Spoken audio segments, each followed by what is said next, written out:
इस वीडियो में दोस्तों एक फ्लाइट टिकट लाइव मैं आपको बुक करके दिखाने वाला हूं। तो आप भी अगर चीप रेट में किसी भी एयरलाइन का डोमेस्टिक या इंटरनेशनल फ्लाइट टिकट बुक करना चाहते हैं, पहली बार फ्लाइट टिकट बुक करना चाहते हैं, तो इस वीडियो में A to Z प्रोसेस बताया हूं। यानी कि संस्था में बुकिंग कहां से होगा, क्या क्या बातों को ध्यान में रखना है, बुकिंग होने के बाद वेब चेक इन कैसे होता है, बोर्डिंग पास कैसे निकलता है और एट द एंड फ्लाइट में बैठने तक का प्रोसेस क्या रहता है, सब कुछ जानेंगे आज के इस वीडियो में। वैसे फ्लाइट बुकिंग के समय हमने बैंक ऑफर और डिस्काउंट कूपन का खास ध्यान रखा है, जिससे हम ज्यादा से ज्यादा पैसे का बचत कर पाए। और बात यहीं पे खत्म नहीं होता, बाय चांस बुक करने के बाद कल को टिकट को कैंसिल करना पड़े, रीशेड्यूल करना पड़े, तो क्या टर्म्स एंड कंडीशन रहेंगे, कितना दिन पहले या कितना देर पहले रीशेड्यूल या कैंसिल कर सकते हैं, क्या चार्जेस कटेंगे, सब कुछ जानेंगे आज के इस वीडियो में। तो फिलहाल बेहतर जानकारी के लिए हम आ जाते हैं मोबाइल के स्क्रीन के ऊपर और सबसे पहले टिकट बुकिंग प्रोसेस देखते हैं।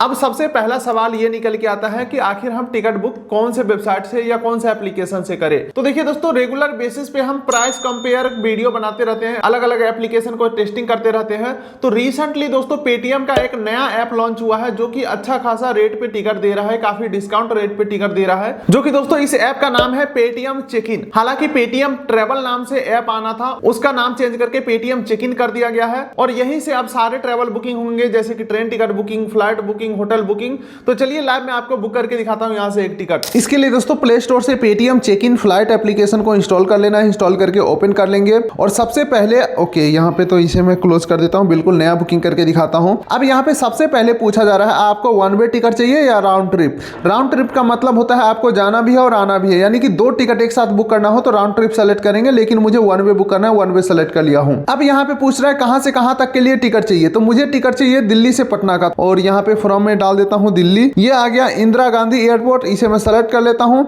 अब 2 में पूछ रहा है कहां जाना है, तो मुझे जाना है पटना, तो यहाँ पे मैं डाल देता हूँ पटना। और ये आ चुका लोकनायक जयप्रकाश एयरपोर्ट पटना, इसे मैं सेलेक्ट कर लेता हूँ।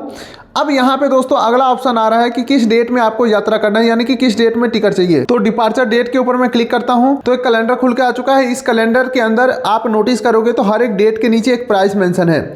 इस प्राइस का मतलब यह है कि सबसे सस्ता टिकट इस डेट में इतने रुपए का मिलेगा, बाकी महंगा टिकट तो कुछ भी हो सकता है। और वैसे आगे स्क्रॉल करता हूँ तो देख सकते हैं 4402 रुपये में भी, यानी कि काफी सस्ता टिकट मिल रहा है। इसे मैं सेलेक्ट कर लेता हूँ और सेलेक्ट डेट के ऊपर मैं क्लिक करता हूँ। अब यहाँ पे रिटर्न डेट भी पूछा जा रहा है, तो मुझे रिटर्न टिकट नहीं चाहिए, तो यहाँ पे कुछ भी फिल नहीं करेंगे।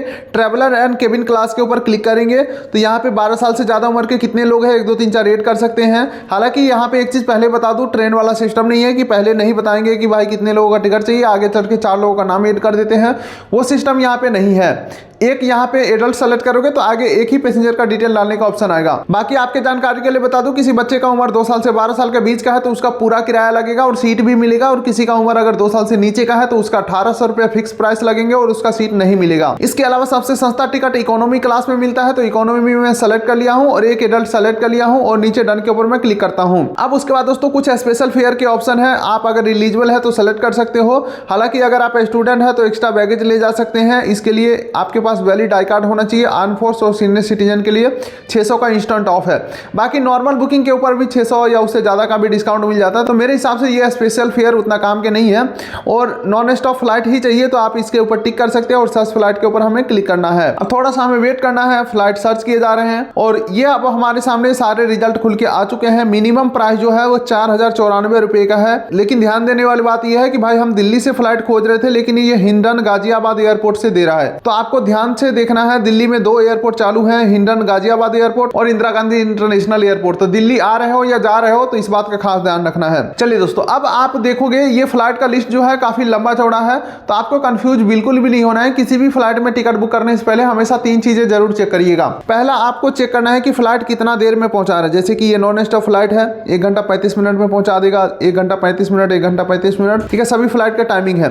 अच्छा, अब दूसरा चीज आपको ये ध्यान में रखना है कितने बजे आप टेकअप करोगे, कितने बजे लैंडिंग करोगे। देख सकते हैं 4 बजे टेक ऑफ करेगा, 5:40 में लैंडिंग करेगा। फ्लाइट का टाइम देख लेना है, क्योंकि भाई इतना पैसा लगा करके जा रहे हैं तो हमारे अकॉर्डिंग टाइमिंग तो परफेक्ट होनी चाहिए। और अगर आप पहले हवाई यात्रा कर रहे हैं तो आपके जानकारी के लिए बता दूं, ये 7:10 का फ्लाइट है ना, तो हमें 5:10 में ही एयरपोर्ट के ऊपर पहुंचना होता है। यानी कि यहाँ पे जो टाइम दिखाया जा रहा है ये फ्लाइट उड़ने का समय है, इससे 2 घंटा पहले हमें एयरपोर्ट के ऊपर पहुंचना होता है। क्योंकि एयरपोर्ट के ऊपर पहुंचने के बाद CISF का स्टाफ ID प्रूफ चेक करके फिर एंट्री देते हैं, उसके बाद बैगेज जमा कराते हैं, फिर सिक्योरिटी चेक इन होता है, फिर बोर्डिंग गेट तक जाते हैं, जो कि बोर्डिंग गेट काफी दूर दूर तक होता है। और बोर्डिंग गेट यानी कि फ्लाइट का गेट फ्लाइट उड़ने से आधा घंटा पहले बंद ही हो जाता है, तो इसीलिए सजेस्ट किया जाता है 2 घंटा पहले एयरपोर्ट के ऊपर पहुंचो। और बाकी बाकी तीसरा और लास्ट चीज आपको ध्यान में रखना है कि प्राइस आपके अकॉर्डिंग परफेक्ट है या नहीं है।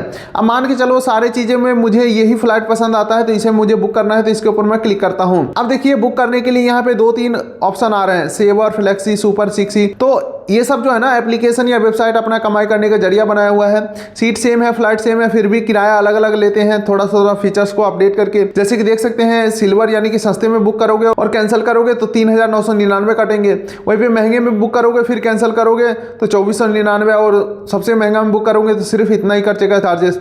सेम उसी प्रकार से डेट चेंजेस चार्जेस जो है, सस्ते में बुक करोगे 3000 कटेगा, महंगे में बुक करोगे 300 कटेगा, और सुपर 6E यानी कि काफी महंगे में करोगे तो फ्री में डेट चेंज हो जाएंगे। तो फिलहाल मैं यहाँ पे कोई झंझट में नहीं पड़ने वाला हूँ। सेवर को सेलेक्ट करके हम आगे बढ़ेंगे और नीचे प्रोसीड के ऊपर क्लिक करेंगे। अब दोस्तों फ्लाइट के सारे डिटेल आ चुके हैं, जैसे कि फ्लाइट का नंबर, टाइम, डेट सब आ चुका है। इस टिकट के ऊपर हमें 15 किलो चेक इन बैगेज ले जा सकते हैं और 7 किलो केबिन बैगेज ले जा सकते हैं। Baggage and cancellation and reschedule policy आप यहाँ पे क्लिक करके देख सकते हो। ठीक है, ये सब पे क्लिक करके देख सकते हो। फिलहाल मैं सारा कुछ समझ चुका हूँ, आगे बढ़ते हैं। कोई इंश्योरेंस नहीं चाहिए तो यहाँ पे हम नन करेंगे। ठीक है, आगे बढ़ते हैं। तो यहाँ पे कूपन कोड अप्लाई करने का ऑप्शन आ रहा है, ज्यादा डिस्काउंट देने वाला कूपन कोड को अप्लाई कर लेना है। 330 वाला ऑलरेडी अप्लाई है। आगे बढ़ते हैं। ट्रैवल इंश्योरेंस अगर लेना चाहे 239 रुपया पर पैसेंजर ले सकते हैं, मुझे नहीं चाहिए, नहीं लूंगा। उसके बाद प्राइमरी कॉन्टैक्ट, आप अगर पहली बार होंगे तो यहाँ पे आपका ईमेल आईडी, मोबाइल नंबर डालना होगा। मैं तो रेगुलर बेसिस पे यहीं से बुक करता हूँ, मेरा ऑलरेडी डाला हुआ है। उसके बाद अगला आ जाता है ट्रैवलर डिटेल यानी कि पैसेंजर का डिटेल ऐड करने का। तो ऐड न्यू पैसेंजर के ऊपर क्लिक करेंगे पहली बार। ठीक है, टाइटल सेलेक्ट करेंगे, first middle name last name डालेंगे, सेव डिटेल के ऊपर क्लिक कर देंगे। लेकिन मेरा पैसेंजर डिटेल पहले से ही एडेड है, मैं एक को सेलेक्ट कर लेता हूं जिसके लिए टिकट बुक करना है। बाकी जीएसटी बेनिफिट चाहिए तो आप यहां पे क्लिक कर सकते हो। फिलहाल मेरे पास जीएसटी नहीं है तो यहाँ पे कंटिन्यू के ऊपर मैं क्लिक करता हूँ। अब दोस्तों यहाँ पे फिर से ट्रैवल इंश्योरेंस दिया जा रहा है, मुझे नहीं चाहिए तो यहाँ पे no I do not want travel insurance के ऊपर क्लिक करता हूँ। अब आ चुका है दोस्तों ऑप्शन सीट सेलेक्ट करने का। हालांकि सीट सेलेक्ट नहीं भी करोगे तो भी एक फ्री वाला जो सीट है वेब चेक इन के समय अलॉट कर दिए जाएंगे, या अभी आप मनपसंद सीट सेलेक्ट कर सकते हो। जैसे कि विंडो सीट चाहिए तो 360 रुपये देने होंगे। फ्री वाला सीट भी है कुछ, ये फ्री वाला सीट है, इसे मैं सेलेक्ट कर लेता हूँ। कंटिन्यू के ऊपर मैं क्लिक कर देता हूँ।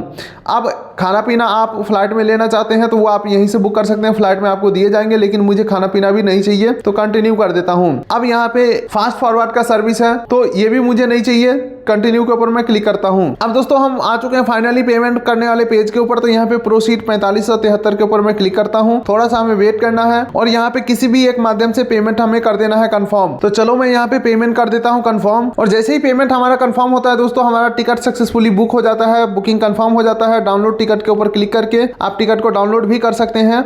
और यहाँ पे मैं सेव करता हूँ अपने डिवाइस में और इसे मैं ओपन करता हूँ। तो कुछ इस प्रकार से हमारा जो टिकट है वो देखने को मिल जाते हैं। टिकट के ऊपर सबसे मेन होता है पीएनआर नंबर, जो कि पीएनआर नंबर यहाँ पे दिया गया है। और इसी पीएनआर नंबर के through web check in complete कर पाओगे और यहीं से बोर्डिंग पास निकलेगा। उसी बोर्डिंग पास से टर्मिनल बिल्डिंग के अंदर आप एंट्री कर पाओगे। तो यही है कंप्लीट प्रोसेस दोस्तों पेटीएम ऐप से फ्लाइट टिकट बुक करने का। बाकी दोस्तों फ्लाइट टिकट बुक करने के बाद वेब चेक इन कैसे करना है इसके ऊपर मैं ऑलरेडी वीडियोस बना चुका हूँ। हर एक एयरलाइन का अलग अलग वीडियो बना चुका हूँ मैं। उस वीडियो का लिंक डिस्क्रिप्शन पिन कोड दे दूंगा, उस वीडियो को देख करके आप वेब चेक इन प्रोसेस को समझ सकते हैं। फिलहाल आप इस वीडियो कर दीजिए लाइक, चैनल कर दीजिए सब्सक्राइब, ताकि मिलेंगे ऐसे ही किसी अगले वीडियो में। तब तक के लिए नमस्कार।